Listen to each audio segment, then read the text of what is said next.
Bienvenue dans cette nouvelle vidéo de Lexical Info. Affaire Gbagbo n'a pas salué Afi aux obsèques de Bédié. Voici toute la vérité. N'oubliez pas de vous abonner juste en bas de cette vidéo.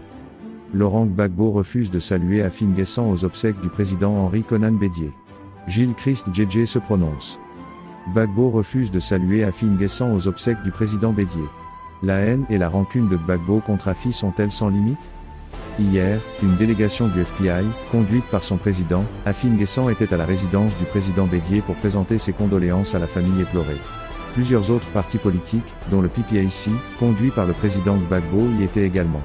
Un fait pas du tout anodin a manqué de gâcher cette cérémonie funéraire qui a rassemblé du beau monde.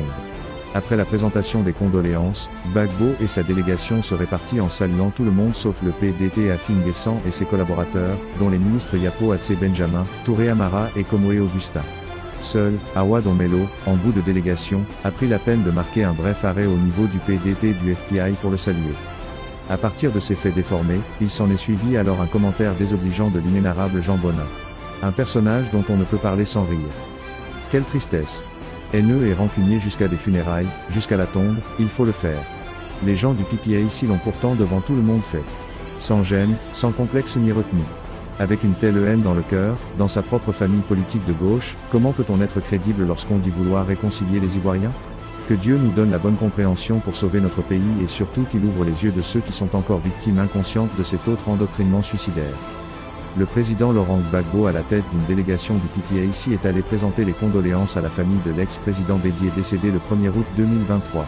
Précédé de sa délégation qui l'attendait sous des tentes coniques dressées à cet effet, sur recommandation du protocole du PDC-RDA, le président Laurent Gbagbo est resté sagement dans son véhicule de commandement avant d'être invité à accéder à la salle tenant lieu de présentation des condoléances.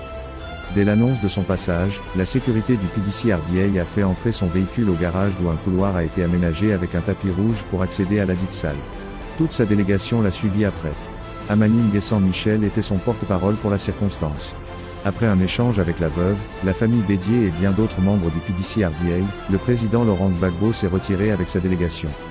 Il est revenu par le même couloir pour accéder à son véhicule. Le président Laurent Gbagbo n'a donc pas eu le temps d'accéder à l'espace où étaient dressées les tentes. Merci pour votre aimable attention. Merci.